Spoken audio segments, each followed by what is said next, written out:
Bismillahirrahmanirrahim. Assalamualaikum warahmatullahi wabarakatuh. Perkenalkan, nama saya Ahmad Muzakir. Di sini saya akan sedikit menyampaikan atau menjelaskan penalaran dalam bahasa Indonesia. Mata kuliah Bahasa Indonesia, dosen pengampu Bapak Rahmat Rizkiansyah, SPD, SAP, MPD, MA. Langsung saja, di sini saya akan sedikit menjelaskan apa itu penalaran.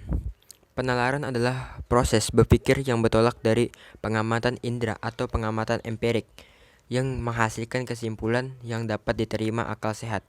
Penalaran adalah suatu proses berpikir manusia untuk menghubung-hubungkan data atau fakta yang ada sehingga sampai pada suatu kesimpulan. Data atau fakta yang akan dinalar itu boleh benar dan boleh tidak benar. Disinilah letak kerjanya penalaran. Orang akan menerima data dan fakta yang benar dan tentu saja akan menolak fakta yang belum jelas kebenarannya. Data yang dapat dipergunakan dalam penalaran juga mencapai suatu simpulan. Ini harus berbentuk kalimat pernyataan. Kalimat pernyataan yang dapat dipergunakan sebagai data itu disebut proposisi. Penalaran juga bisa dikatakan sebagai suatu proses berlangsungnya proposisi-proposisi tertentu yang telah diketahui atau diasumsikan adalah benar pada suatu kebenaran lainnya.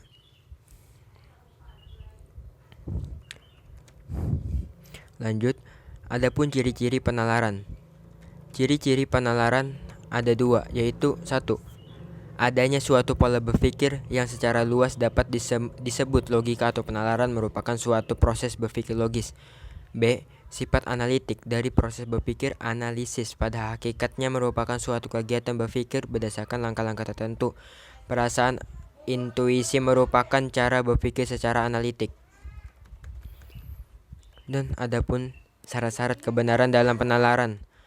Kebenaran dapat dicapai jika syarat-syarat dalam penalaran dapat dipenuhi. 1. Suatu penalaran bertolak dari pengetahuan yang sudah dimiliki seseorang akan suatu yang memang benar atau sesuatu yang memang salah. 2. Dalam penalaran, pengetahuan yang dijadikan dasar konklusi adalah premis. Jadi semua premis harus benar. Benar di sini harus meliputi sesuatu yang benar secara formal maupun material. Formal berarti penalaran memiliki bentuk yang tepat diturunkan dari aturan-aturan berpikir yang tepat, sedangkan material berarti isi atau bahan yang dijadikan sebagai premis tepat.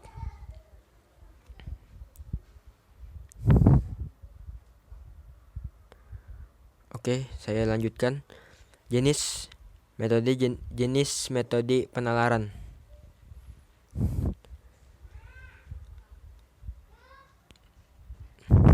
adalah penalaran yang bertolak dari sebuah kesimpulan yang didapat dari satu atau lebih pernyataan yang lebih umum. Macam-macam penalaran deduktif. 1. Penalaran deduktif. Penalaran deduktif adalah penalaran yang bertolak dari sebuah kesimpulan yang didapat dari suatu atau lebih pernyataan yang lebih umum. Dalam penalaran deduktif terdapat premis, yaitu proposisi tempat menarik kesimpulan.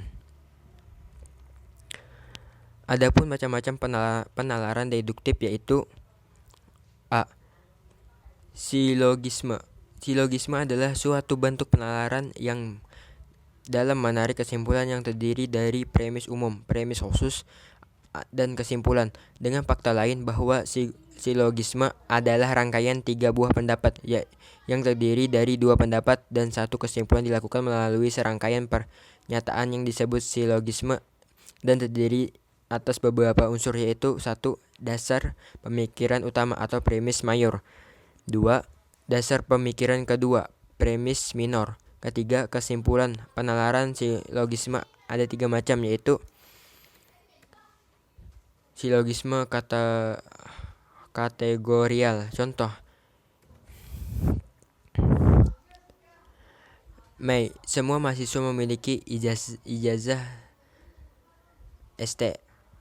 SLTA. MN, Amir tidak memiliki ijazah SLTA. Silogisme hipotesis. Silogisme ini terdiri atas premis mayor yang berproposisi kondisional hipotesis. Kondisional hipotesis yaitu bila premis minornya membenarkan anteseden atau konteks yang ditunjukkan dalam suatu ungkapan. Simpulannya membenarkan konsekuen. Bila minornya menolak anteseden, simpulannya juga menolak konsekuen. Contoh, si A, jika tidak ada air, manusia akan kehausan. Dan B, air tidak ada. Dan yang K, jadi manusia akan kehausan. Begitu contohnya. C, silogisme alternatif. Silogisme yang terdiri atas premis mayor berupa proposisi alternatif. Proposisi alternatif yaitu bila premis minornya membenarkan salah satu alternatifnya, simpulannya akan menolak alternatifnya. Contoh, Mei, nenek Sumi berada di Bandung atau Bogor. YMN, nenek suami berada di Bandung.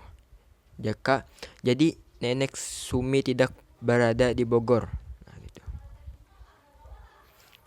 Kedua, ada entimen. Entimen adalah penalaran deduktif secara langsung dan dapat dikatakan pula silogisme premisnya dihilangkan atau tidak diucapkan karena sudah sama-sama diketahui. Contoh,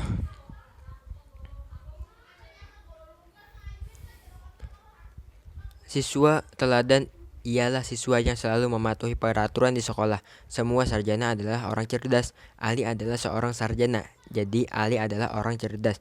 Dari silogisme ini dapat diartikan satu entimen, yaitu Ali adalah orang cerdas karena dia adalah orang sarjana.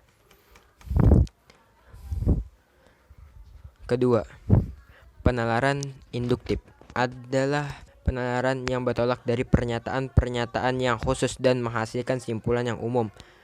Adapun macam-macam penalaran induktif. 1. Generalisasi.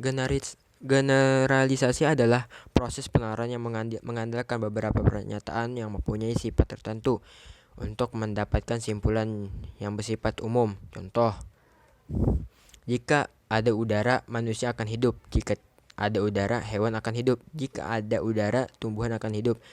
Jadi, jika ada udara, makhluk hidup akan hidup.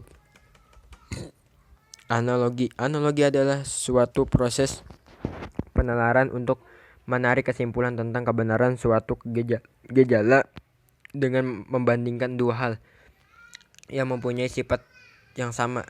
Jenis-jenis analogi yaitu analogi induktif. Analogi induktif adalah analogi yang disusun berdasarkan persamaan yang ada pada dua fenomena.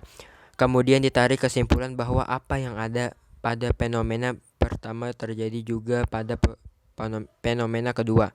Contoh, Nina adalah lulusan akademik amanah. Nina dapat menjalankan tugasnya dengan baik. Ali adalah lulusan akademik amanah. Oleh sebab itu, Ali dapat menjalankan tugasnya dengan baik. Nah, itu contohnya. B. Analogi deklaratif. Analogi deklaratif adalah metode untuk menjelaskan atau menegaskan sesuatu yang belum dikenal atau masih samar dengan sesuatu yang sudah dikenal. Cara ini sangat bermanfaat karena ide-ide baru menjadi dikenal atau dapat diterima apabila dihubungkan dengan hal-hal yang sudah kita ketahui atau kita percayai. Contohnya, untuk penyelenggaraan negara yang baik diperlukan sinergitas atau hubungan antara kepala negara dengan warga negaranya. Sebagaimana manusia untuk mewujudkan perbuatan yang benar diperlukan sinergitas atau hubungan antara akal dan hati. C. Hubungan kausal. Hubungan kausal adalah penalaran yang diperoleh dari gejala-gejala yang saling berhubungan. Macam-macam hubungan kausal yaitu 1. Sebab akibat. Contoh, hujan turun di daerah itu mengakibatkan timbulnya banjir. 2. Akibat sebab. Contohnya Andika telah lulus dalam ujian kali ini disebabkan dia tidak belajar dengan baik. 3. Akibat-akibat.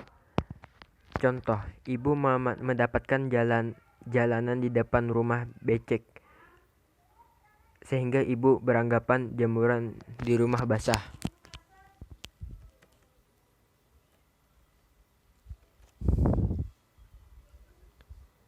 Ya, terima kasih sudah mendengarkan penjelasan dari saya.